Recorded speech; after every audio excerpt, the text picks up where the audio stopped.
Alors bonjour Thierry et merci d'être là aujourd'hui. Bonjour Jessica, J'espère que c'est un tu vas plaisir. bien. Oui, alors oui. Oui, Presque très bien. presque très Presque très bien. bien. Bah tant mieux.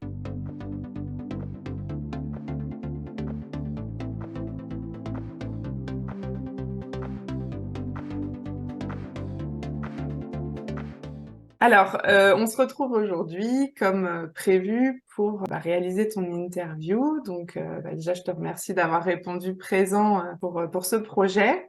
Donc, pour ceux qui vont nous regarder, je vais simplement repréciser le pourquoi cette interview et dans quel cadre ça s'intègre, puisque donc sur la chaîne LG Light and Voice, j'avais en première idée de créer des podcasts avec ma nièce, chose qu'on a commencé à faire. Et puis, au fur et à mesure, on s'est rendu compte qu'on avait chacune des choses, voilà, qu'on avait envie de partager. Donc, on a commencé à créer des séries sur lesquelles on raconte notre parcours personnel avec les choses agréables et désagréables de notre parcours de vie et surtout qu'est-ce qu'on a mis en place pour trouver des solutions. Et en ce qui me concerne, j'ai beaucoup été attirée par tout ce qui était médecine parallèle, accompagnement thérapeutique pour sortir du cadre médical standard. Et c'est vrai que à chaque fois que je repensais à tout ce parcours, je me disais quand même, j'ai testé plein de choses et il y a plein de choses tellement intéressantes et il y a tellement de gens qui connaissent pas toutes ces pratiques. Et souvent, les gens viennent vers moi pour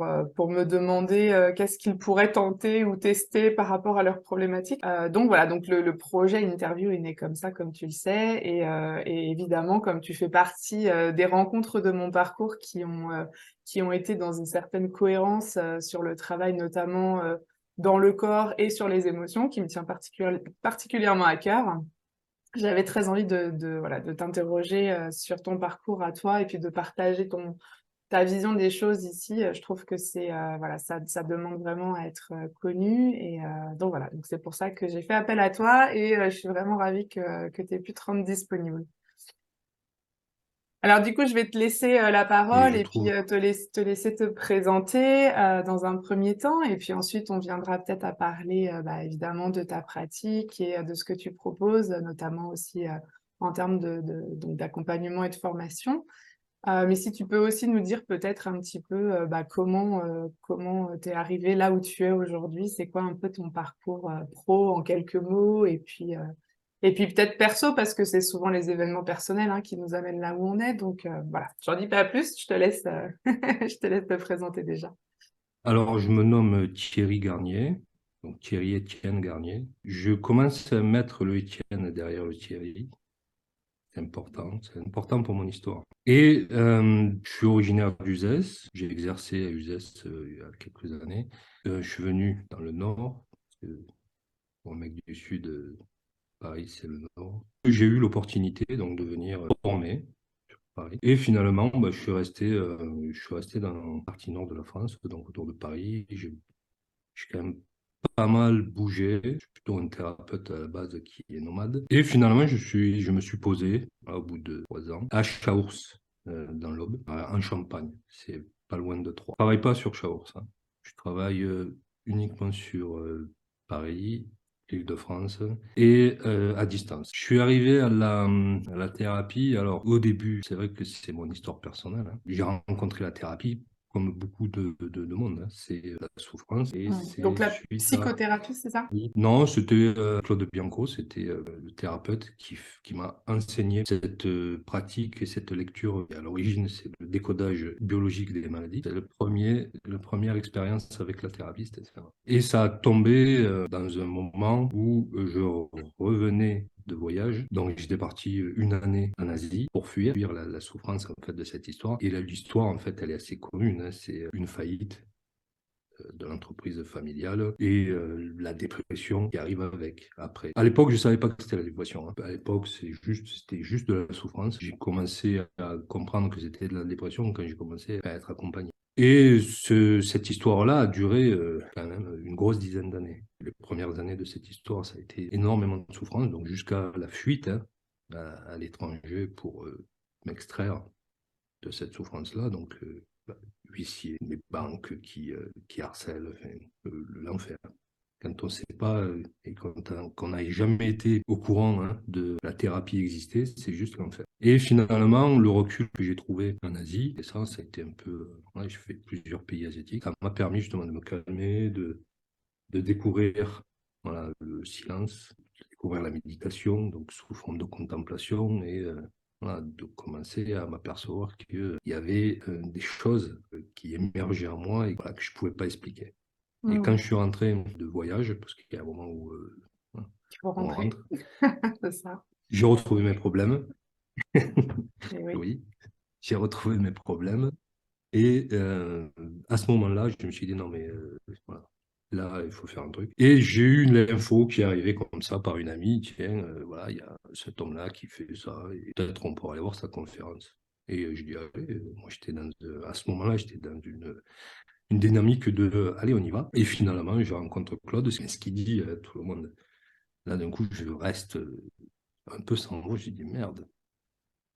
Ah ouais. Et je lui dis, à la fin de la conférence, je lui dis, bon, ben, je vais venir consulter des gens pour que tu m'accompagnes et suivre ta formation. Et en fait, j'ai commencé et la formation et l'accompagnement avec lui. Et au bout de 2 ans de travail, en gros, la dépression, donc c'est particulier la dépression, hein, il y a une absence de goût de vivre qui est assez particulier. Il y a une absence ouais, vraiment d'élan de vie, hein. Et au bout de 2 ans, un matin, je me suis levé et je me suis dit, ah, ça a disparu. Et d'un coup, là, il y avait de la joie. Ça a été aussi, aussi À tranché que ça partir dans de ton ressenti. Ah ouais, ouais. Ça a été aussi tranché que ça dans mon ressenti. C'est pas un travail particulier, c'est juste, on a bossé, on a sorti l'histoire, donc beaucoup d'émotions, beaucoup de pleurs, hein, comme on peut imaginer, hein, beaucoup de colère, et une histoire quand même transgénérationnelle hein, qui apparaît, parce Oui. que c'est les dépressions, il y a souvent du transgénérationnel, et donc l'histoire qui apparaît, le sens d'un coup de l'histoire, et ouais, là, force de bosser, il y a un matin où, eh ben, j'ai la banane, et c'est terminé. Et à partir de là, donc j'étais encore en formation, je finis la formation, je sais plus trop. Accompagner, j'étais pas là pour ça au départ, hein. Mm. J'étais pas là pour devenir thérapeute. Et il y a un moment où Claude il me dit, bon, bah, ouais, viens, participe les week-ends, tu accompagnes, tu fais ressources. Et voilà, je commence comme ça, à être là, présent avec lui, à l'accompagner, à le seconder, à accompagner sur les protocoles, à encadrer. Et finalement, il y a un moment où on commence à me demander des accompagnements. Ouais, je dis OK. Et ça recommence plusieurs fois, on me demande. Et chaque fois, moi, je dis oui. OK, Ok, j'accompagne. je suis partant. Et ça commence comme ça, et après, il y a un moment, quelques années, 2 ans plus tard, où on me demande de former. On me dit, ah, moi j'aimerais bien que tu m'expliques en fait ce truc-là, est-ce qu'on pourrait pas faire des formations? Et j'ai commencé à faire des formations gratos le week-end à des gens qui m'avaient demandé, des potes en fait, hein. Et je commence comme ça. Et finalement, chaque fois, on me demande, ah, et ça vient à l'oreille de quelqu'un, ah, et j'ai une proposition pour Paris. Et ok, bon, mais je vais former à Paris. Et moi, systématiquement, je dis oui. Donc, c'est pas. Au départ, je ne l'ai pas choisi. J'étais là, sur ce chemin-là, et systématiquement, j'ai dit oui. Et ça, ouais, c'est quand même une philosophie de vie que j'ai. C'est-à-dire que quand les choses se présentent, c'est qu'on est prêt à les vivre. Donc, ça ne veut pas dire que ça va être facile, hein. Ça veut dire qu'on est prêt à les vivre. Mm. Donc, je suis ce truc-là systématiquement. Jusqu'à, voilà, après, finalement, arriver à aujourd'hui, où là, maintenant, je forme vraiment. Le cadré, quoi, Je aujourd'hui. reste ouvert aussi. Oui, voilà, c'est plus cadré, et je reste ouvert à ce qui se présente, hein. Je suis quelqu'un d'assez intuitif là-dessus. Quand les choses se présentent à moi, je les regarde passer et je me dis, yeah, pourquoi elles sont là? Et après, je les suis pas, mais en tout cas, je m'y intéresse. Ouais, c'est une belle philosophie de vie. Voilà, en gros, pour le parcours. Ok, donc c'est vraiment ouais, ton parcours, bah, comme souvent chez les thérapeutes, hein, il y a un élément déclencheur. Et en fait, comme souvent dans le fait de faire une démarche d'accompagnement, avant même de devenir ou pas thérapeute, il y a ce moment de vie qui devient le tournant d'une prise de conscience. Et c'est vrai que les circonstances peuvent être très différentes pour les uns et les autres, mais ce qui doit arriver arrive. Donc finalement, voilà, c'est intéressant de voir ça aussi dans chacune des. Parce qu'on a fait déjà quelques interviews et puis il y en a plein d'autres à arriver. Et il y a comme si tout d'un coup la vie nous disait bon bah là t'es arrivé au bout d'une histoire Et oui, et il va falloir traiter un certain nombre de choses avant qu'autre chose puisse se présenter. Et souvent, c'est l'humain apprend dans la souffrance, paraît-il. Oui, la souffrance, elle permet vraiment de bouger. Donc après, elle permet de bouger, pas toujours, que Ça peut être long. certaines personnes n'y Ouais. arrivent pas. Parce que si j'ai eu de la chance de pouvoir, je ne raisonne pas vraiment en termes de chance. Moi, si je raisonne plutôt en termes de... voilà, j'avais une structure qui me permettait de faire face et d'y aller. Mais c'est pas toujours le cas. Voilà. Ça, c'est Ouais. ce que j'ai rencontré avec le temps. Parce que moi, au début, j'étais hyper motivé. Je dis, ouais, c'est bon, on peut tous y aller. Ouais, non, en fait, non. Des fois, c'est beaucoup plus compliqué que ça. Voilà. Ouais, c'est vrai. Alors, avant qu'on rentre un petit peu plus dans le détail de ta pratique et aussi de ce que tu proposes en formation, il y a une question qui me venait comme ça. Est-ce que du coup, tu as eu envie au cours de ton accompagnement d'aller tester d'autres types de thérapies ou pas du tout? Est-ce que cette thérapie-là, elle t'apportait exactement tout ce dont tu avais besoin et... Ah, est-ce que j'ai eu, oui, en tant que patient?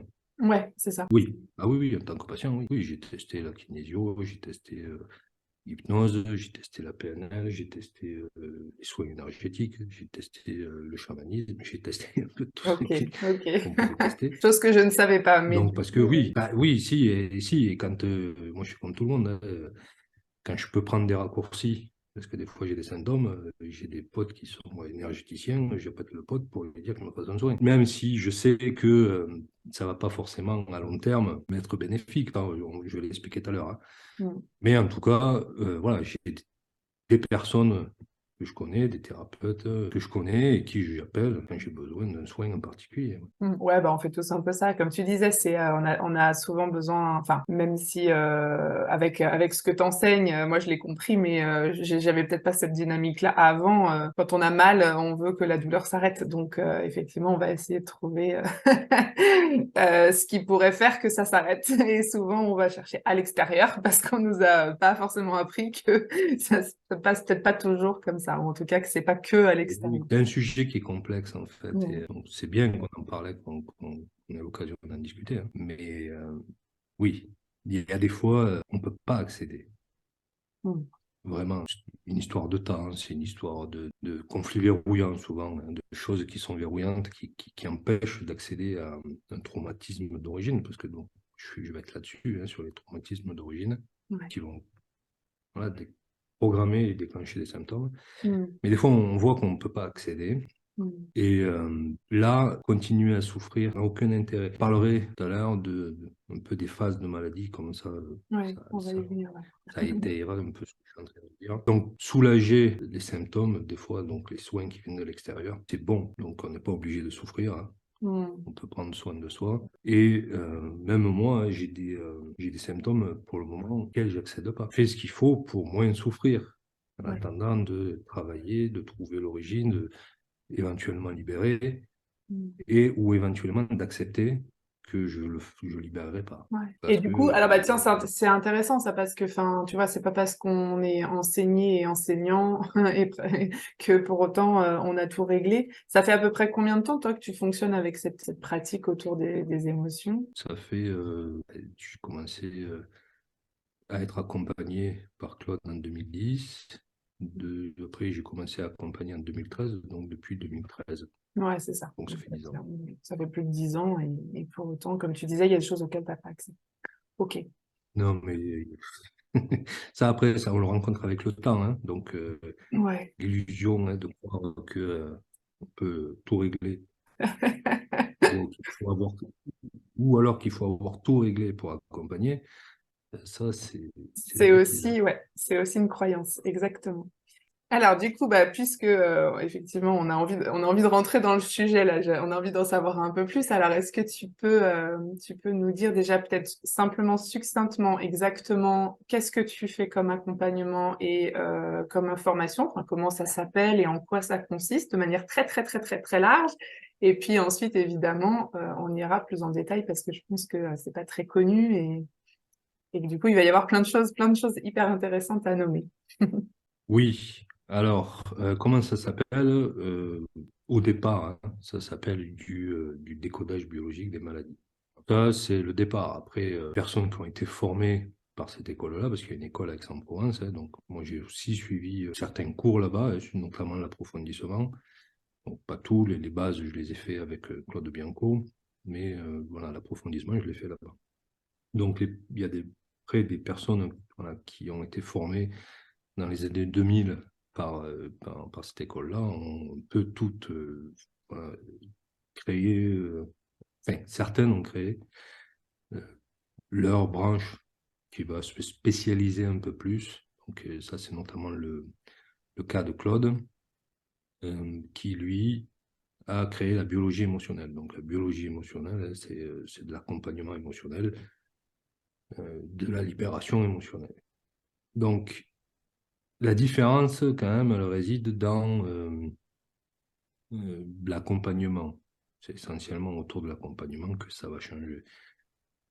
Euh, la lecture des symptômes ou des comportements, parce qu'il y a les deux, hein, elle est similaire, voilà, plus ou moins selon les écoles, ça va être la même chose, hein, parce qu'on a il y a une structure hein, de cours, donc qui suit la structure du corps humain, et surtout l'embryogenèse, hein, qui fait qu'on a tous le même modèle et que voilà, on suit tous ce truc-là. Hein. Donc la particularité, euh, donc, du coup, de la biologie émotionnelle, c'est euh, plus porté sur l'accompagnement, euh, plus sur les émotions. C'est vraiment, on se spécialiste dans les émotions. Hein. Je ne dis pas que dans l'école du décodage, ils ne le font pas. Hein. Mais là, nous, on se spécialisait sur la partie émotionnelle. Donc, comment Comment on fait ça? générer de l'émotion, Mm. la connecter, Mm. comment l'exprimer, comment dépasser les blocages, parce que dans les émotions, les blocages, il y en a beaucoup. Notamment, il y a un gros truc hein, qui bloque, c'est le mental. Hein. C'est Et ça. donc, lui, besoin d'arriver à le contourner. Mm. Et on s'est voilà, spécialisé là-dedans, donc avec différentes choses. Hein. On utilise différents outils qui nous permettent justement de faire des exercices qui contournent le mental Tu peux en nommer et peut-être qui... un ou deux Voilà.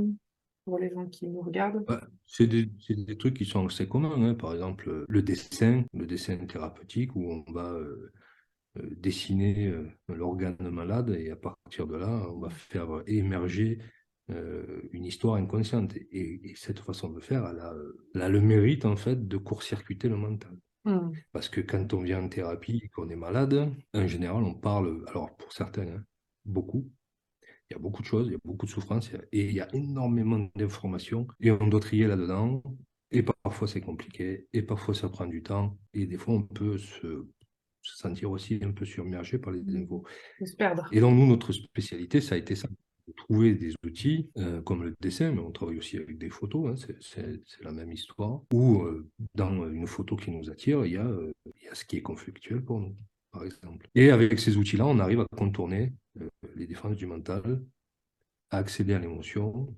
Et donc après, voilà, la spécialisation, c'est ça, c'est dans la posture, comment on est, nous, en tant que thérapeute, pour que l'émotion puisse venir chez l'autre, pour qu'il puisse l'exprimer hein, en confiance. Et donc, on est une catégorie de thérapeutes qui flirtent sur le fil entre l'émotion et la distance thérapeutique. Et donc, on est en permanence connecté à l'émotion. On est dans l'émotion, mais voilà, on gère cette distance-là et c'est ce qui nous permet d'accompagner l'autre. C'est ça, c'est là-dedans qu'on s'est spécialisé Ok. aussi. Alors, pourquoi c'était si important de se spécialiser là-dedans, en fait, par rapport au décodage biologique, qui effectivement était une manière de comprendre comment le corps somatise les émotions, hein, si je ne me trompe pas, on peut peut-être le dire comme ça. Mhm. Qu'est-ce qui met, déjà peut-être Claude, qu'est-ce qui met enfin, Claude sur cette voie mais il faut aller voir au niveau émotionnel plus en profondeur et surtout il faut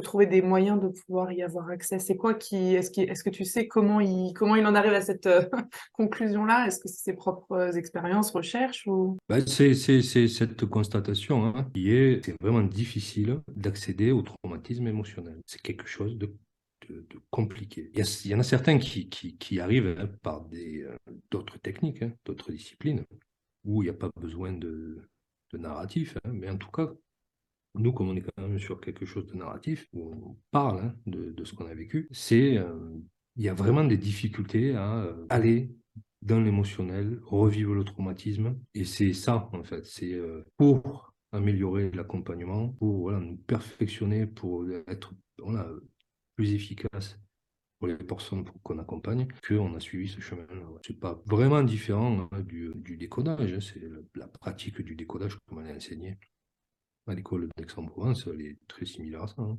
Mm. Mais on a, voilà, nous, cette conscience-là d'être vraiment sur un fil émotionnel. Et en tant que thérapeute, et c'est important, hein, Mm. parce que c'est la clé pour accompagner quelqu'un dans l'émotion, c'est d'être soi connecté aussi, hein, parce que là, c'est une illusion de croire qu'on peut accompagner quelqu'un émotionnellement en étant à bonne distance des siennes. Hein. Mm. Donc, quand tu dis que sur le fil et de ressentir, est-ce que tu veux dire par là que le thérapeute, quelque part, il rentre dans une certaine empathie qui peut même lui faire ressentir corporellement ce qui se passe pour l'autre? Est-ce que tu as des témoignages de thérapeutes formés ou est-ce que toi-même tu le ressens comme ça? Je sais que nous, on en avait parlé un peu en formation, donc je sais qu'on avait abordé le sujet, mais Mhm. peut-être une question que peuvent se poser les gens du coup sur cette pratique. Et oui, on peut alors ressentir exactement ce que l'autre a ressenti, ce serait un petit peu voilà, Oui, c'est exagéré jamais de dire aussi ça. clair que ça, évidemment. Mais en tout cas, on peut voilà, s'en approcher. Et on se sert finalement de nos ressentis, hein, de ce qu'on ressent à l'intérieur, de nos histoires émotionnelles aussi, parce que moi, c'est pas rare hein, que je me serve de mes histoires pour précéder un peu la personne qui est accompagnée et qui a du mal à y accéder. Hein. Et donc, moi, je vais me connecter à mon histoire, les points qui peuvent être encore voilà, émotionnels. Et comme ça, c'est moi qui amène à l'émotion. C'est moi qui amène l'état émotionnel. Donc, est-ce qu'on peut le ressentir? Oui. Oui, Mm. on peut ressentir quelque chose de similaire à ce que vit l'autre, vraiment. Hein. Et c'est Mm. parce qu'on y est, parce qu'on est à ce contact-là émotionnel, que l'autre a confiance, hein, parce qu'il nous sent, parce qu'il sent qu'on est là, parce que l'émotion, elle sort aussi de nous. Ouais, il y a une Donc sorte il nous sent, et de présence et d'écoute c'est ça, particulière. Mm. c'est ça, il sent aussi la présence et euh, la stabilité du thérapeute qui, lui, avec son chemin, hein, est passé par des flots, des tumultes émotionnels. Et lui, il est quand même relativement stable avec ça. Il peut les vivre, il n'en a pas peur. Euh, et quand on est stable, quand on est dans l'émotion, pas trop, parce que sinon on ne peut pas accompagner, Mm. à ce moment-là, l'autre, il se sent en confiance et il peut y aller. Et à ce moment-là, on peut voir voilà, les traumatismes revenir à la conscience et commencer à les explorer, à les revivre, à les Ouais. apaiser. Commencer, hein, Ok. parce que parfois, ça prend du temps. Hein. Ouais, on commence à tirer la ficelle de la bobine. Alors, quel genre de profils viennent à ce type de thérapie? Pour quel type de problème? Enfin, est-ce que tu as la sensation que il y a des profils particuliers ou pas? Et justement, du coup, quand est-ce qu'on peut se dire, tiens, j'aimerais bien tester cette méthode qui semble intéressante, innovante?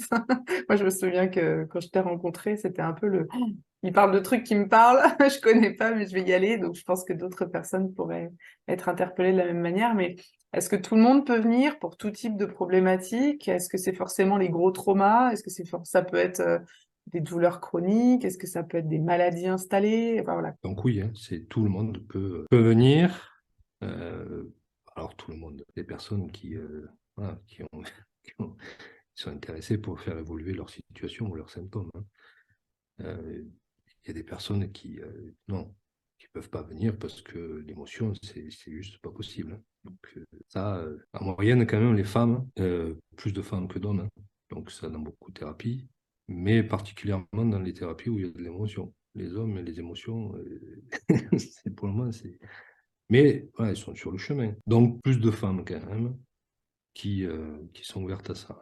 Et bon, après, voilà, d'un point de vue biologique, alors, on ne va pas rentrer dans les détails, mais c'est logique hein, que la femme a plus accès à son émotionnel.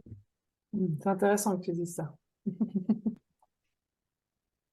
Ben, oui, après, on est sur le féminin, le masculin. Et oui, mais bon, il y a On a encore des... beaucoup de gens qui qui sont dans le fait de dire, voilà, c'est pas parce qu'on est un homme ou c'est pas parce qu'on est une femme que, mais en réalité, et c'est vrai que là, c'est ce qui est intéressant dans votre travail, c'est qu'on part quand même de la biologie et qu'il y a des choses qui biologiquement sont inscrites dans nos cellules et qui constituent fondamentalement des Oui, différences entre l'homme et la femme. Et c'est important de ne pas oublier ça parce que c'est quand même une réalité.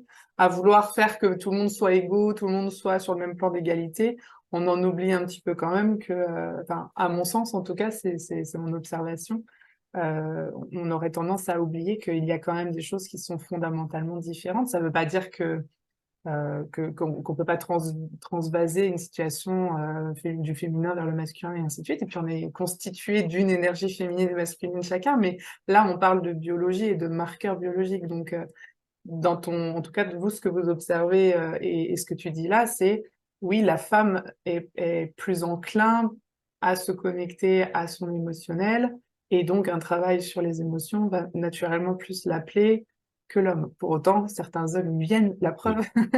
Mais oui, il y a on va dire, il y a des fonctions biologiques qui sont différentes chez les hommes et les femmes, hein. Ça, c'est une évidence. Donc, d'un point de vue biologique, il y a de la différence. Donc, le corps humain, c'est un corps de mammifère, hein, d'accord? Et donc, il fonctionne selon des lois biologiques. Et les lois biologiques, c'est différent voilà, des pensées, du mental, des valeurs morales et tout ça. C'est différent, ça. Donc, il y a, euh, ce qui fait l'humanité, c'est justement ces valeurs morales et ce mental, cette pensée. Ce qui fait le corps humain, c'est de la biologie. Et la biologie, il y a des différences. Et la biologie, il y a d'autant plus de différences que c'est elle qui, selon les conflits, va pouvoir transformer certaines choses dans le corps, hein. Notamment, par exemple, on peut avoir une transformation au niveau de la bascule hormonale. Et on peut avoir des personnes qui arrivent avec deux sexes. Hmm, Vous imaginez, les deux sexes. d'accord. Et la biologie est capable de faire ça. C'est ce qui m'attire, moi, dans ce modèle-là, c'est que c'est la biologie qui montre ces lois. C'est elle qui dit comment ça fonctionne un être humain. Nous, on doit suivre ça. Si on suit ce que nous dicte la biologie, on peut s'approcher d'un accord avec soi-même et d'une santé. Si on commence à vouloir être absolument quelque chose déconnecté de la biologie, alors à ce moment-là, on appelle ça une maladie. On est toujours un petit peu sur ces histoires de mental et de biologie, et c'est aussi ce qui fait la particularité de cette Hmm, discipline-là, hein. ouais. Alors moi, ce que j'ai beaucoup aimé dans cette discipline et ce qui a fait qu'elle a résonné beaucoup pour moi, c'est effectivement le préconçu qui était aussi celui de Bach, que la maladie arrive lorsque l'émotion n'a pas été accueillie, n'a pas été exprimée, n'a pas pu circuler normalement dans le corps et Oui, par effet de répétition, souvent, pas toujours, hein, parfois il suffit d'une seule fois, mais encore plus s'il y a répétition du non-accueil ou de la non-circulation de cette énergie. Il va y avoir comme des blocages, des accumulations à certains endroits. Ça fait un peu comme des bouchons, quoi, hein, de l'eau qui circule pas correctement dans les tuyaux et qui va du coup se matérialiser dans le corps physique avec des petits symptômes, des petites manifestations au début, et puis si malgré ça, on n'entend pas le message du corps, qui est finalement un messager dans ces moments-là, ça peut effectivement dérailler au point d'en arriver sur des maladies qui s'installent, des maladies chroniques ou dégénérescentes, enfin voilà, et qui vont se manifester à tout niveau. Donc, tu me reprends hein, si je dis des bêtises, mais il me semble que le préconçu, c'est ça aussi dans cette technique. Et donc, c'est de oui, partir d'en haut pour redescendre vers le bas, c'est-à-dire ce qui n'a pas pu être fait à l'origine. Par la lecture des symptômes, on va redescendre le long des différentes couches pour essayer de voir enfin, vers quoi pourrait tendre l'émotion d'origine. Enfin, ça donne des indications, en tout cas, tu vas mieux en parler que moi, pour ensuite pouvoir libérer. Alors, est-ce que tu peux nous expliquer juste un petit peu ce processus-là, en effet, de travail concret dans la donc, séance? oui. Donc, nous, le présupposé de base, hein, c'est qu'un traumatisme émotionnel, on peut l'appeler choc émotionnel aussi, hein, va, par son intensité émotionnelle, hein, non exprimée, et dangereuse pour l'intégrité psychique de la personne et physique, hein, programmer une solution de survie pour le futur. Et cette solution de survie pour le futur, on appelle ça un symptôme.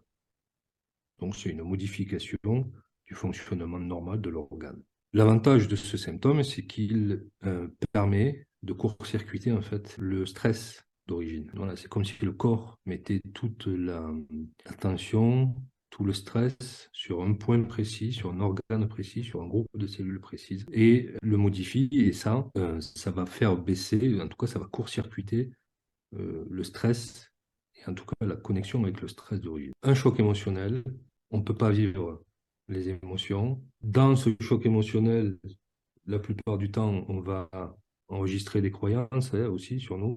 Je ne suis pas capable de faire ça, je ne vais pas y arriver.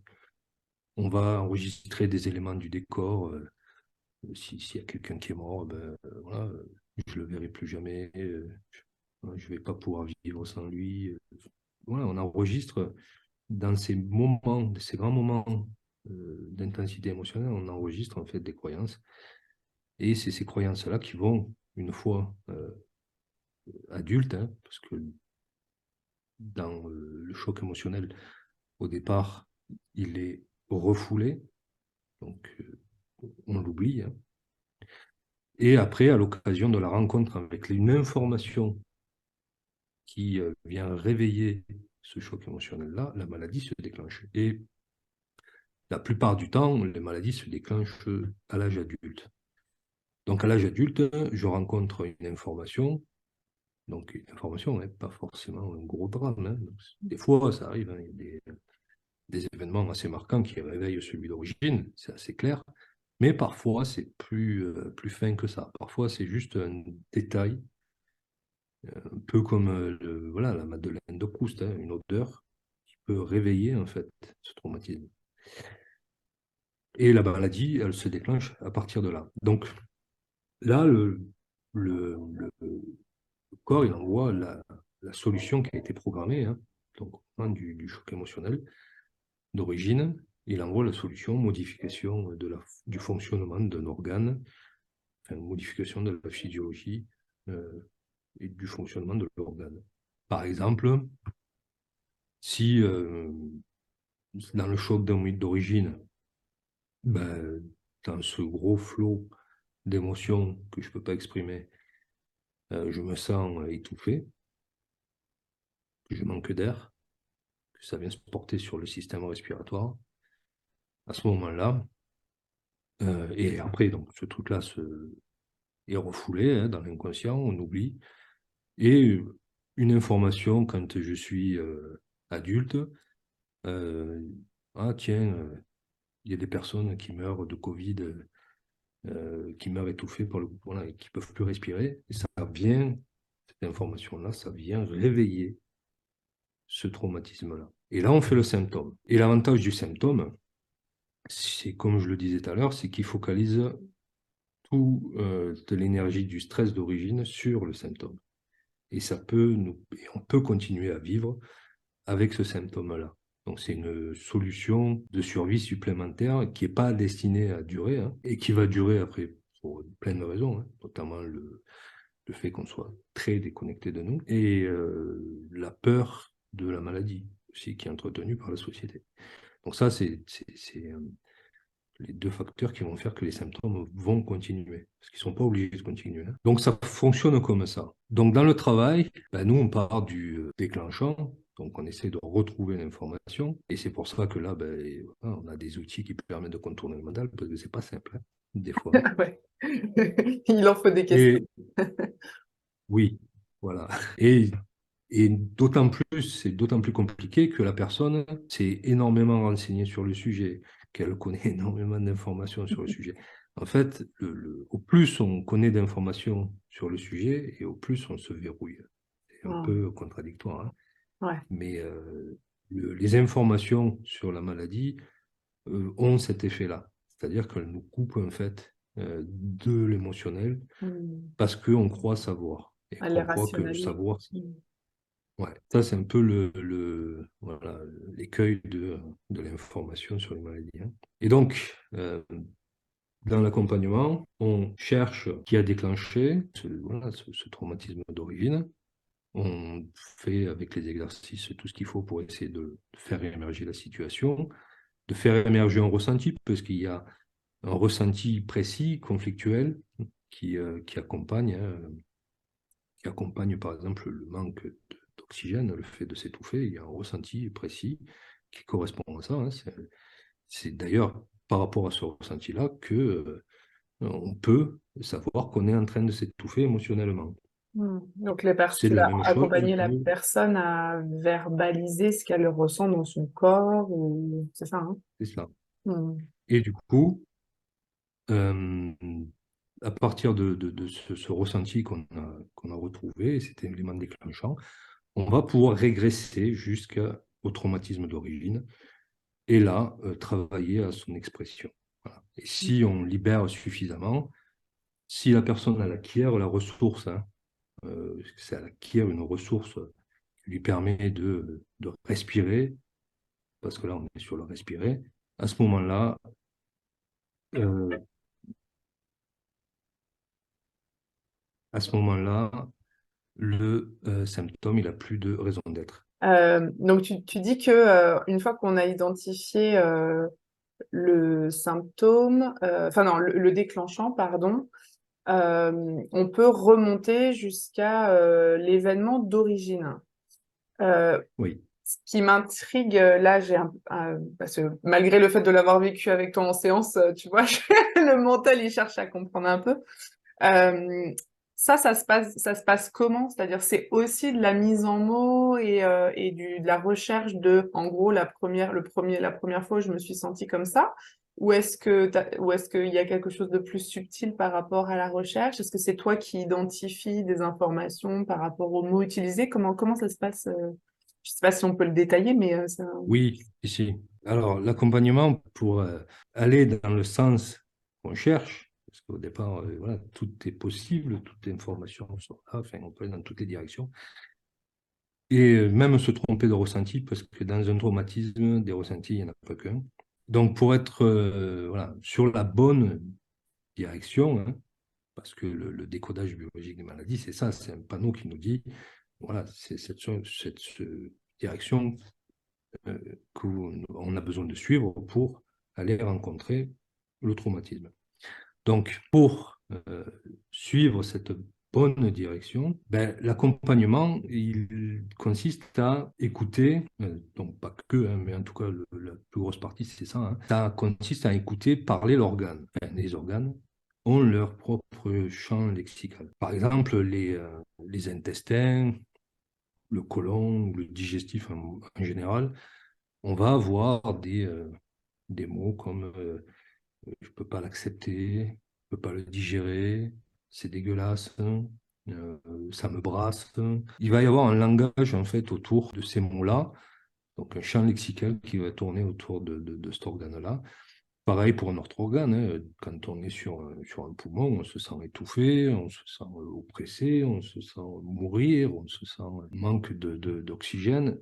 Il y a un champ lexical pour chaque organe. Et en fait, quand on part sur un symptôme qu'on a besoin d'entendre, c'est ce champ lexical. Si la personne, on travaille sur un poumon et que d'un coup on entend un intestin, un champ lexical, voilà, du digestif, on n'est pas sur le bon ressenti, on n'est pas sur la bonne histoire. Et donc, le premier guide pour nous, c'est ça. Donc, quand on commence à entendre l'organe parler, on sait qu'on est sur le bon chemin. Et après, on va se rapprocher avec le questionnement, avec questionnement sur ce qu'a vécu la personne, hein, sur ce qu'il a pu, les événements qui ont pu le déclencher. On va s'approcher tout doucement jusqu'à trouver, en fait, à un moment donné, le ressenti qui correspond aux symptômes. Et là, avec des outils de régression, on va remonter jusqu'au programmement. Celui qui est simple, c'est se connecter à...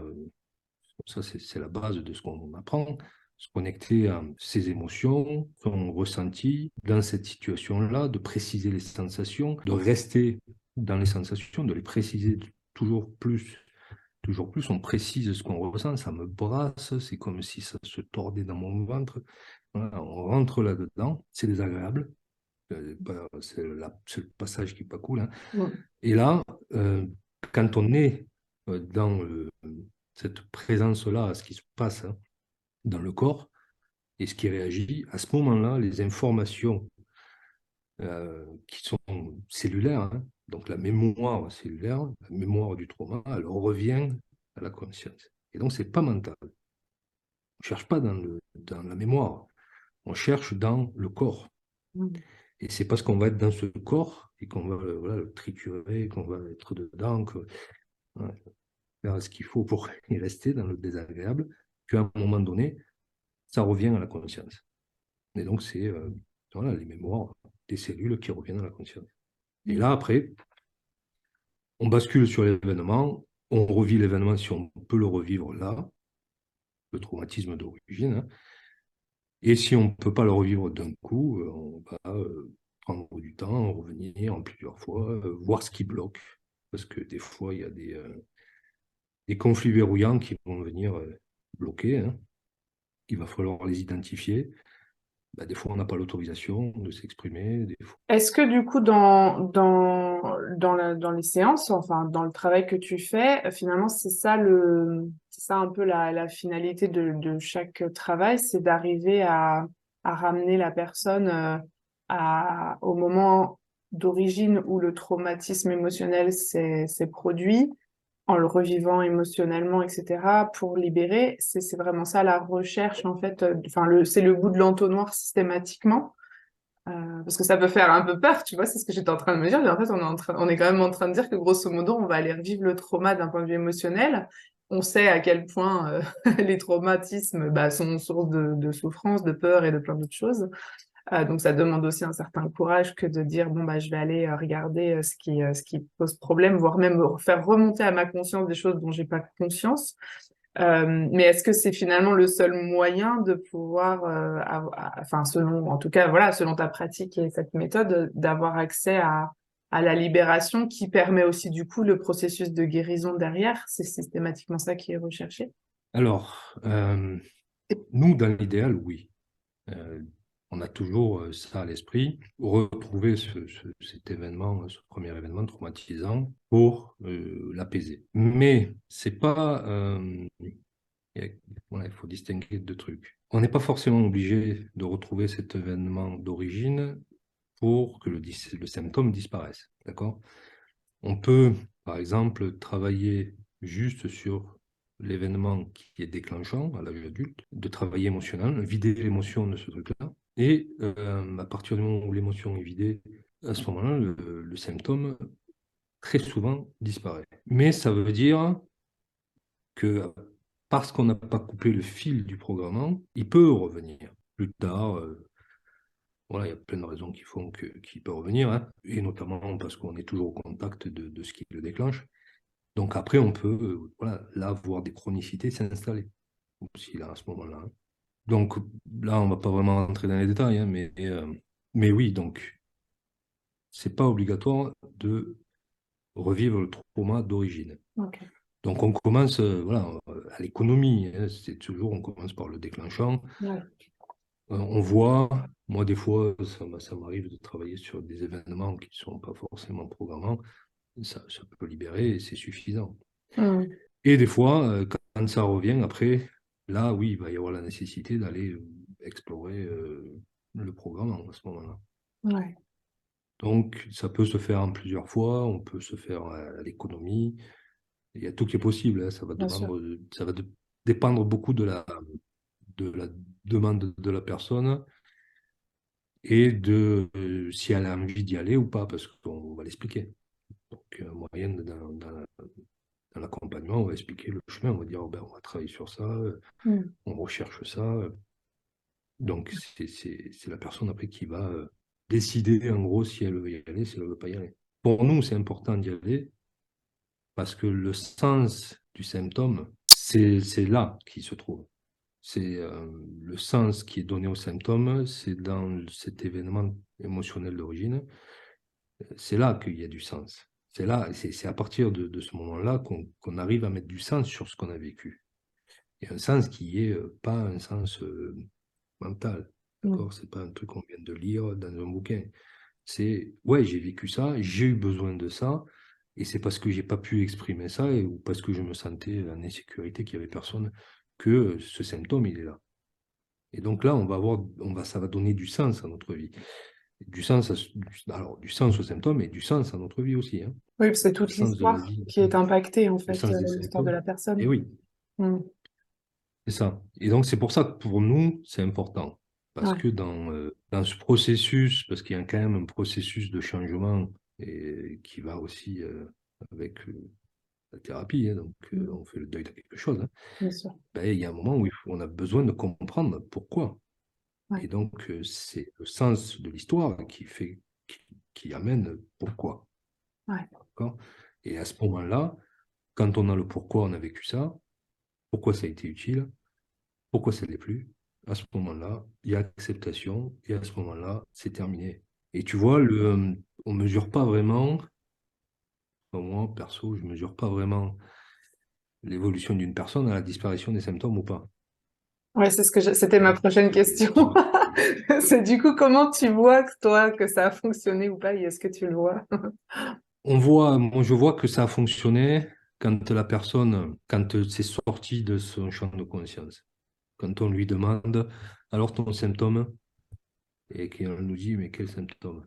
Ça fait plus partie, c'est plus conflictuel, c'est plus dans son champ. Alors, peut-être c'est retourné donc, dans l'inconscient, hein, ça peut arriver, hein. Ouais. Mais en moyenne, quand même, c'est juste que ça a évolué, c'est terminé, hein. Mm.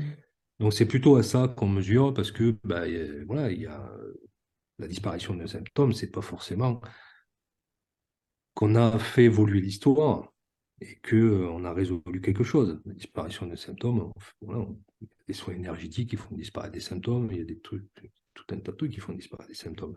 Mm. Euh, mais ça arrête l'inflammation. Les soins qui visent à couper l'inflammation sont des soins qui indirectement arrêtent, peuvent arrêter le processus de réparation et d'évolution. Parce que la phase inflammatoire des symptômes, C'est la c'est phase de la phase réparation.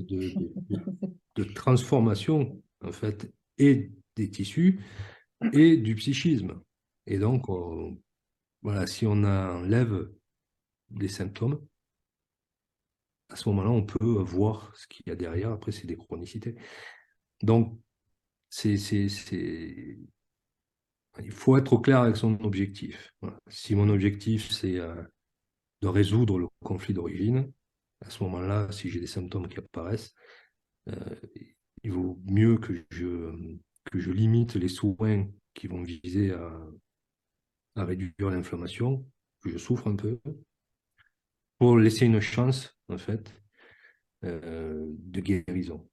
Mm. Par contre, voilà, si j'ai pas envie voilà, de revivre ce truc-là, là, voilà, on enlève les symptômes avec le soin et c'est suffisant. Ouais, bien sûr. Comme on l'enlève avec des médocs. Pareil. Ouais, Donc, ça va dépendre de ses objectifs, en bien réalité. sûr. Alors, pour finir sur la pratique, et puis après, on parlera un petit peu aussi des formations. Euh, Est-ce que lorsque tu fais de l'accompagnement comme ça, pour un symptôme en particulier, hein, donc on va prendre, je sais pas moi, un mal de dos chronique par exemple, je sais pas si c'est un bon exemple parce qu'il doit sans doute y avoir plein de choses derrière, mais est-ce qu'il est souvent enfin, est-ce que c'est souvent, est-ce que tu te rends compte régulièrement que en allant traiter ce symptôme-là et enfin, ces douleurs-là, et donc l'histoire qui va tourner autour de ça, est-ce que ça fait souvent des ramifications avec l'histoire générale de la personne et finalement tout un tas de petites informations cachées dans son histoire, ou est-ce que c'est vraiment, enfin, est-ce qu'on est plutôt du côté de la thérapie longue, de la thérapie brève? comment tout ça, ça s'articule? Parce qu'évidemment, on peut venir avec un mal de dos, mais finalement, en traitant le mal de dos, on peut, on peut peut-être découvrir d'autres choses en lien avec l'histoire et peut-être même réveiller d'autres symptômes, pourquoi pas? Comment ça se passe concrètement en fait? Est-ce qu'on a une idée à l'avance? Est-ce qu'on finalement on découvre ça au fur et à mesure de l'accompagnement? Avec ton expérience, comment tu le décrirais tout ça? Donc, nous, on travaille toujours l'économie, hein. Donc, au début, on essaie simplement de traiter le symptôme, donc traiter le traumatisme, enfin, voilà. Et c'est l'expression et la libération qui va permettre cette évolution. Après, euh, parfois, ça ne fonctionne pas. Parfois, c'est pas suffisant. Parfois, il y a des verrouillants. Donc, des verrouillants qui... les verrouillants, c'est des histoires de vie, hein. Euh, c'est pas autre chose, hein, c'est d'autres histoires, en fait, en réalité. Mais voilà, qui vont verrouiller l'accès à la guérison. Donc, on a besoin parfois de les identifier, du coup, de proposer, de traiter ces verrouillants-là. Donc, c'est des séances en plus. Parfois, c'est qu'est-ce qui empêche la personne d'accéder à la ressource qui permettrait que n'ait plus besoin de ce symptôme-là, ou en gros, bon, on pourrait le dire comme ça, hein. Ben, des fois, ça va falloir faire un travail d'affirmation parce qu'on voit que la personne n'arrive pas à s'exprimer, à s'opposer, à dépasser euh, le conflit, hein, qui est présent dans l'événement d'origine. Et donc, parfois, ben, il va falloir travailler à l'affirmation pour que la personne puisse euh, revivre cet événement-là et oser s'affirmer, oser s'exprimer, oser dire ce qu'elle n'a pas pu dire à ce moment-là, par exemple, hein. Donc, ça vient au fur et à mesure. Le boulot, c'est ça, en fait, c'est de Ouais, voir ces blocages-là, de voir la structure un peu sous-jacente de la personne, hein, où c'est qu'elle a des grosses carences et en quoi ça empêche son accès à la guérison, de voir les bénéfices secondaires, parce qu'il y en a aussi, hein, ouais. donc des fois, il y a des bénéfices, hein, à rester malade, hein. Et ça, c'est un des verrouillants qui est très fréquent, hein. Et Ouais. pourtant, on s'en aperçoit pas vraiment, d'accord? Mais moi, voilà,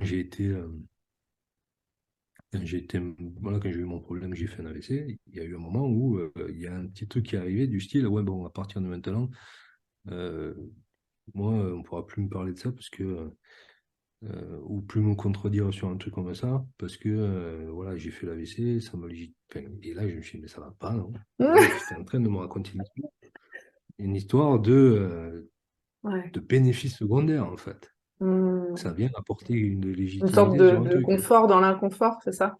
Ouais. Hmm. Et donc ça, on le trouve fréquemment chez les personnes qui, par exemple, sont pas vues, d'accord? Ouais. Il y a un petit peu un truc comme ça. Elles ne sont pas vues, et à partir du moment où elles sont malades, là, on s'occupe d'elles. Hmm. Et là, eh ben, lâcher la maladie, ça veut dire revenir à l'état d'avant. Ouais. Inconsciemment, hein? Ouais. Et là, revenir à l'état d'avant, non.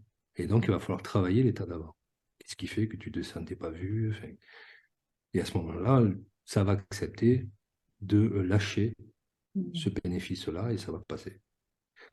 Donc voilà, et des trucs Ouais. comme ça, il y en a quelques-uns, hein.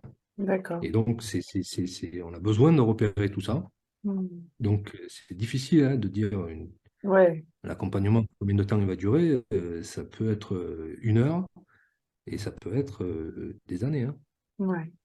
Ouais. Bah, et comme tu disais, tout ça, c'est effectivement, tout va dépendre aussi de ce que la personne vient chercher et comment elle est prête à rentrer dans l'accompagnement, jusqu'où, etc. Parce que entre la théorie et la pratique, parfois ça peut être un peu direct. Enfin, c'est vrai que c'est, voilà, c'est. Moi, quand je t'ai rencontré, je connaissais pas du tout ta pratique plus que ça. Je crois que j'étais tombée sur un des textes que tu avais publié sur ta page Facebook, et puis j'avais dû voir que tu faisais des conférences à ce moment-là. Enfin, tu faisais des réunions Zoom pour parler de ces sujets-là. Et en fait, ça, évidemment, pour moi, ça a résonné tout de suite parce qu'il y avait la notion de travail émotionnel et que, et que dans mon parcours, je sais à quel point, voilà, c'est ça, moi, qui a toujours été aussi le chemin que j'ai suivi parce que je sais que c'est là que sont les réponses. Enfin, je l'ai découvert assez tôt.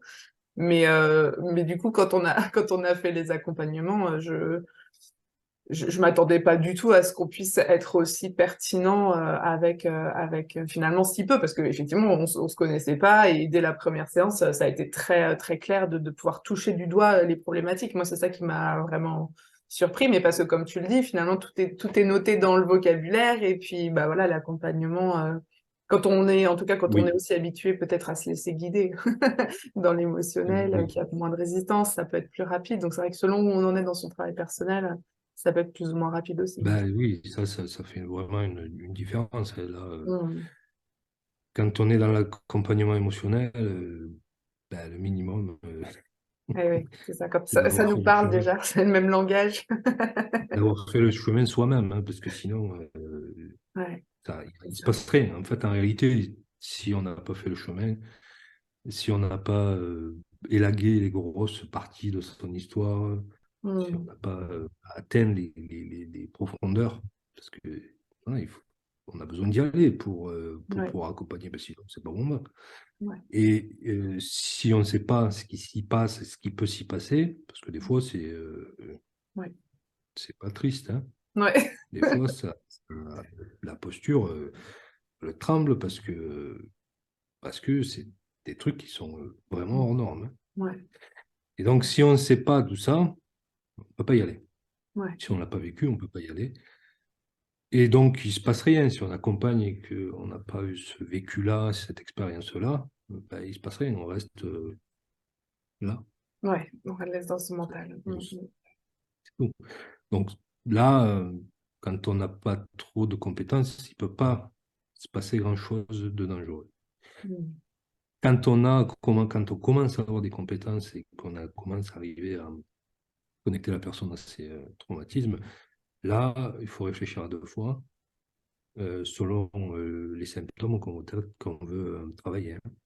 Ça t'est déjà Il y a arrivé des... de t'arrêter en cours de séance et de te dire j'y vais pas? Oui, Ouais, oui. Quand je le repère, je dis oui, oui, on ne va pas toucher ça.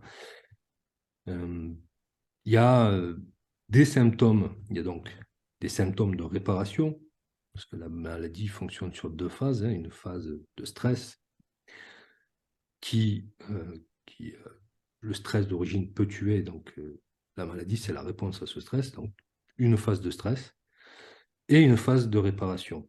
Phase de réparation, la plupart du temps, c'est de l'inflammation, d'accord? Donc, quand on, euh, quand on sait les réparations possibles de certains organes, ah oui, il vaut mieux pas y toucher, hein. ah oui. Il y a si on prend dans les réparations les plus dangereuses, le cardiovasculaire par exemple, les pathologies qui touchent les veines, les artères, tout le système cardiovasculaire, hein, sont des pathologies où potentiellement il y a des risques de réparation mortelle, infarctus, embolie pulmonaire et ce genre de choses. Donc là, on réfléchit à deux fois avant de toucher ça. Voilà. Ouais. Euh, c'est... Et après, il n'y a pas que ça, il y a d'autres, il y en a d'autres hein, où vraiment faut réfléchir, hein. Mais c'est quand même les principales, c'est autour du cardiovasculaire. Le cardiovasculaire, voilà, il vaut mieux prendre des précautions, prévenir la personne de ce qui pourrait arriver. Donc, il faut connaître ce qui pourrait arriver, Mm. d'accord? Et travailler sur du cardiovasculaire, c'est pas si. Enfin, c'est plus courant qu'on peut l'imaginer, hein, Ouais, ouais, mais en d'accord? fait, ouais. Travailler sur une séparation amoureuse, une rupture amoureuse, où il y a une autre femme ou un autre homme dans la relation, donc une relation triangulaire avec séparation et tout ça, on est sur un des organes du cardiovasculaire. Ah ouais. Et ce truc-là, la réparation de ce truc-là, ça peut être l'embolie pulmonaire ou le caillot qui se détache au niveau des veines. Ok. Donc, c'est des domaines, des sujets qui sont assez courants Bah oui. dans les Du coup. thérapies, enfin, dans toutes les thérapies. Et les réparations se déclenchent rarement, instantanément. D'accord. Bah oui. Ouais. C'est-à-dire qu'en général, on peut avoir une réparation à 3 semaines, un mois, 2 mois, jusqu'à 3 mois après le Hmm. passage et le travail sur ce truc-là. Donc, on peut faire un symptôme 3 mois après. Donc, il vaut mieux quand même savoir Ouais. quelle pathologie, quels symptômes sont à risque hein, dans les réparations, prévenir Hmm. euh, et la personne qu'elle soit au courant. Et après, voilà, soit elle est accompagnée plus précisément par un médecin, donc elle prend un traitement anticoagulant, par exemple, voilà. D'accord. Soit elle renonce à travailler à ce truc-là, ou soit elle accepte, voilà, elle dit, oh, Le j'accepte risque. le risque. Et moi, perso, j'accompagne pas une personne qui ne se ferait pas accompagner par un médecin à ce moment-là. D'accord, ok. Parce que le risque, euh, ça en vaut pas, voilà, ça en vaut pas la peine. Ouais. Alors du coup, C'est, si tu c'est- et si par exemple l'accompagnement n'a pas lieu, alors que certaines choses ont été peut-être touchées du doigt, etc., c'est quoi la conséquence derrière? C'est juste que la maladie reste installée? C'est quoi?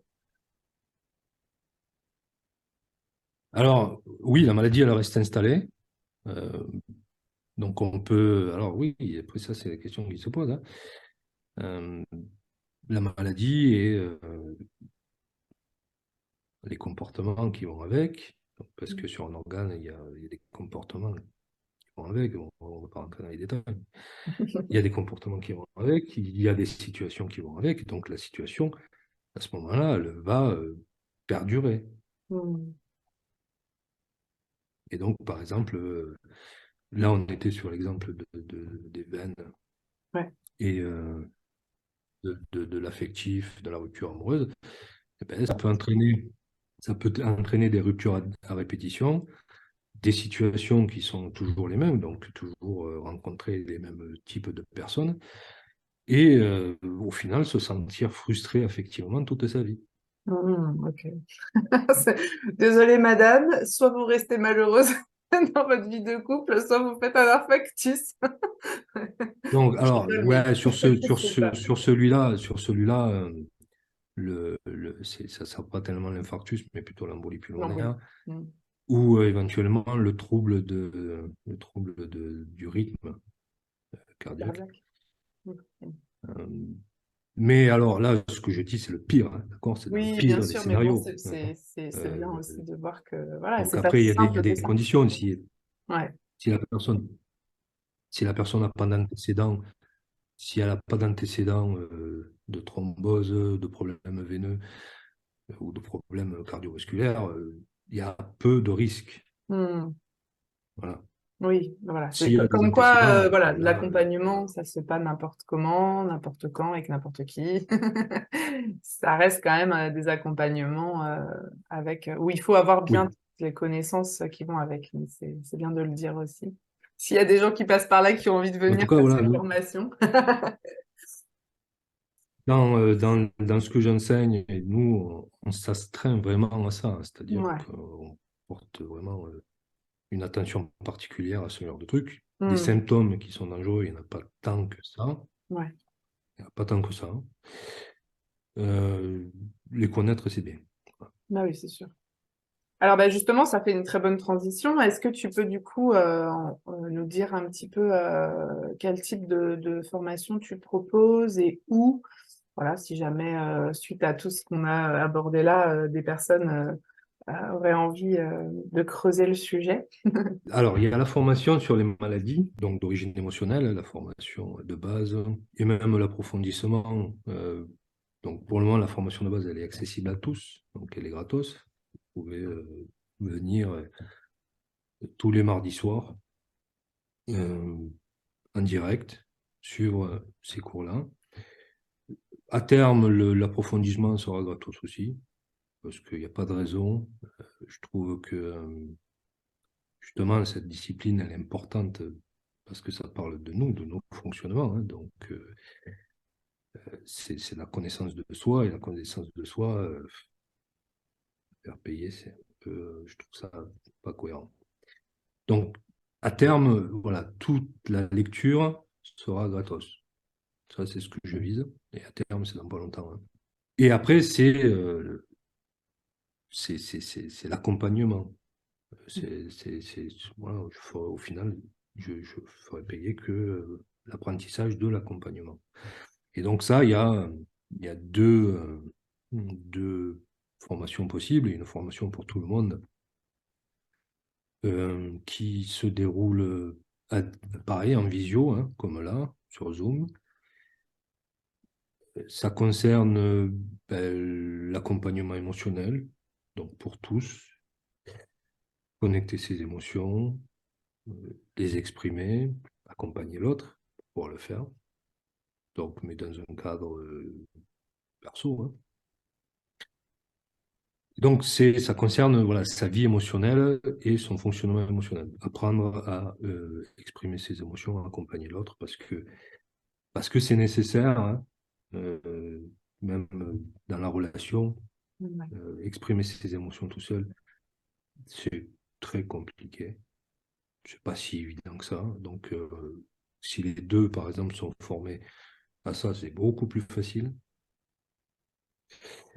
Donc, ça, un accompagnement émotionnel accessible à tous, qui dure une année, c'est une fois par semaine.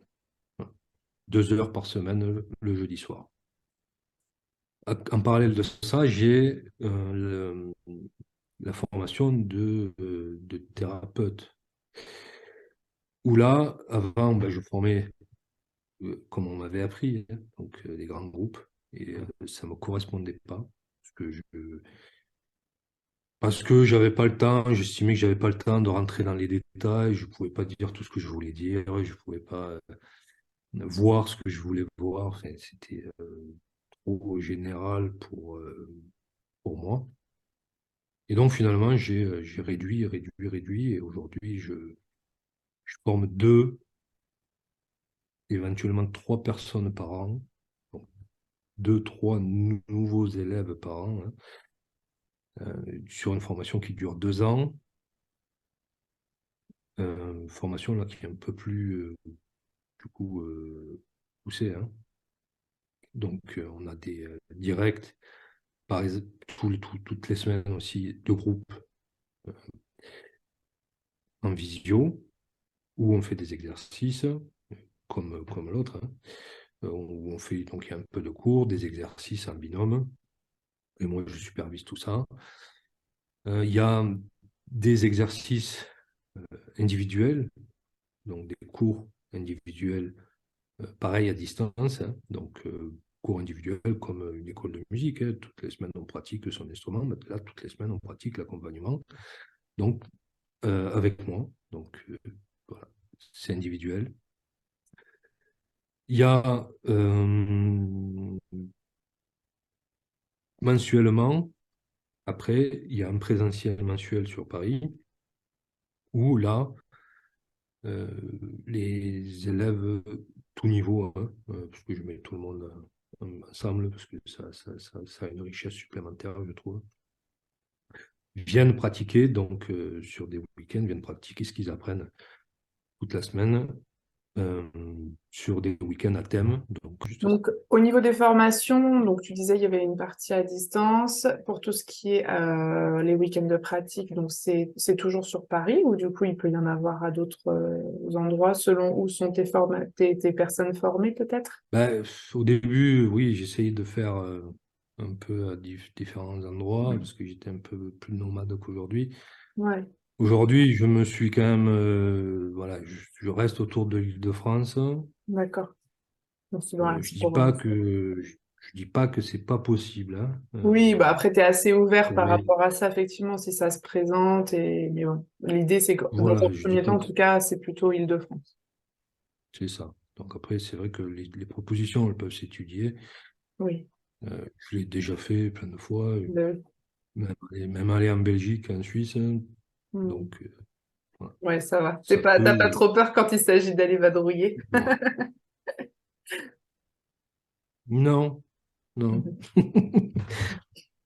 Bon. Je suis un Bah, en tout vadrouilleur. cas, super parce que je pense qu'on a abordé pas mal de choses. Je suis contente qu'on ait pu rentrer autant dans le détail de la pratique parce que elle est, je pense, pas encore suffisamment connue. En tout cas, ça c'est sûr. Donc, j'espère que ça aura donné envie aux gens qui vont nous écouter, soit de la tester hein, avec toi ou les accompagnants que tu formes et peut-être même que ça donnera envie à des gens qui sont déjà aussi thérapeutes de leur côté de peut-être approfondir leur pratique, comme ça a été moi ma démarche quand je me suis formée. Alors c'est un grand mot parce que je pense que voilà, j'ai suivi un certain nombre j'ai suivi la formation de base et avec toute la partie théorique et les cours en ligne, mais c'est vrai que, enfin, en fait, c'est tellement vaste et il y a tellement de choses à apprendre que je pense qu'on Oui, pourrait y passer des années. Mais ce c'est sont très déjà des vaste. outils hyper intéressants. Oui, c'est tellement vaste qu'au plus j'avance, moins j'en sais. Voilà. C'est ça. Du coup, bon, voilà, on n'est jamais vraiment arrivé, on ne sait jamais vraiment tout, mais c'est ça peut-être aussi qui rend la chose intéressante. Mais en tous les cas, voilà, c'est bah, pour avoir encore une fois fait des accompagnements avec toi, mais en tout cas, j'apprécie vraiment la manière dont tu travailles, l'écoute et l'empathie dont on parlait tout à l'heure. Donc, je te recommande chaudement à tout, à tous ceux qui passent sur la chaîne. Alors, bah justement, si on veut prendre contact avec toi, comment ça se passe? Est-ce que tu es plus joignable par mail, par téléphone, les réseaux? Je sais que tu as un petit peu de tout ça, mais qu'est-ce que toi tu préfères? C'est quoi la meilleure manière de rentrer en contact avec toi? La meilleure manière de rentrer en contact avec moi, alors il y a le site internet https deux points, slash thierry-garnier.fr. Ça, c'est le site internet. Sur le site internet, on peut devenir membre, on accède au contenu qui est gratos, ça c'est bien. Et on peut, après, une fois qu'on est membre, discuter. Donc, on peut communiquer directement avec moi par là. D'accord. On peut, sur le site, on peut réserver aussi un service de réservation maintenant sur les sites, c'est assez intéressant. Ok. Euh, et sinon, après, on peut me contacter directement par mail. Là, du coup, c'est thierry.etienne.garnier@gmail.com. Super. Les réseaux sociaux, j'y vais un peu moins. Pour les réseaux, tu Pour- as, je crois, une page Facebook, un Instagram. Bah écoute, on va du coup clôturer cette interview très intéressante par une dernière petite question, alors là qui sort un petit peu du champ de ta pratique et qui est simplement pour moi. Est-ce que tu pourrais nous dire pourquoi tu as accepté de participer à ce projet? Qu'est-ce qui t'a interpellé ou qu'est-ce qui a fait que tu n'as pas eu de réticence en tout cas à te montrer sur notre chaîne et à parler de ta pratique? Eh bien, plusieurs, hein, plusieurs choses. La première, c'est que ce que tu as dit au départ, hein, faire un annuaire des pratiques et à quoi ça sert, ça c'est intéressant, hein. Bah ouais, Parce que c'est difficile quand on rentre dans ce monde-là, de savoir qui fait quoi et à quoi ça sert. c'est vrai. Donc déjà, ça me parlait énormément. Le fait que ça soit toi aussi, hein, je connais, et ça, j'ai pas vraiment hésité, ouais, ok. Et la troisième raison, elle est plus perso, c'est j'ai fait un AVC il y a un an, je me suis mis en retrait, donc j'ai moins écrit, j'ai moins consulté, moins formé. Et là, depuis quelques mois, ouais, cinq mois à peu près, ça va beaucoup mieux, je me suis restabilisé. Et je reviens progressivement, voilà, je recommunique, voilà, je refais des trucs. Et ça marque un peu ce truc-là. C'est l'occasion, en fait, de me dire, ça y est, c'est reparti, je retourne. Super. Bon, en tout cas, c'est avec grand plaisir que j'ai passé ce moment avec toi. Je te remercie encore. Je Ben, je te t'en souhaite prie, merci à toi. de très belles voilà, choses à venir encore sur ton chemin et une fin de rétablissement puisqu'on est sur le presque parfaitement bien. Presque très bien. Voilà, presque très bien. Oui. Et puis bah, donc pour les personnes qui du coup nous ont suivis jusqu'au bout, bah, merci de votre présence. N'hésitez pas à mettre des commentaires sous la vidéo si vous avez des questions. On se fera un plaisir d'y répondre et je transférerai à Thierry éventuellement les questions précises auxquelles je ne pourrais pas répondre seule. Évidemment, on fait le relais un petit peu, mais Oui, l'idée, c'est que les gens aillent directement sur ton site internet, comme on l'a dit, et tes réseaux pour prendre directement contact avec toi s'ils souhaitent c'est soit ça. un accompagnement. Tu fais toujours les réunions via Zoom? C'est ça, via Zoom, tous les mardis soirs. Je fais le cours qui est accessible à tout le monde, gratuitement, sur les maladies d'origine émotionnelle, donc où je réponds aux questions sur les symptômes, sur des questions de fonctionnement, comment ça fonctionne, les phases de maladie, hein, des questions de cours, et où c'est aussi possible pour les thérapeutes de venir présenter leur cas et chercher des pistes en fait de travail. D'accord. Voilà. Donc le mardi soir, il se passe tout ça. Ok. Et voilà, si vous avez des questions, c'est là que vous pouvez venir les poser. C'est l'espace dédié à ça. Ok. Parce que Super. voilà, je suis pas par mail, je réponds, Évidemment, tu as une mais vie et un voilà, travail. ça m'épuise. Ouais, voilà. Hmm. Donc cet espace, il est vraiment dédié à ça. Là, je suis là, ça me fait plaisir de vous répondre, donc je réponds. Ok. Eh ben, écoute, le rendez-vous est pris. On remettra aussi Voilà. cette info-là dans les infos en dessous de la vidéo. Et puis de toute façon, tout serait inscrit sur ton site. Donc j'invite les gens à aller y faire un tour. Thierry, je te remercie Voilà. vraiment de ta présence encore. Et puis bah, je Eh te bien, dis merci à toi. à une prochaine fois, parce que bah, voilà, nous on reste en contact pour la suite des événements. Je te souhaite une très belle fin Très bien. d'après-midi. Et puis à très bientôt. Ouais, à très bientôt. Merci. Salut Thierry. Et bonne journée à tout le monde.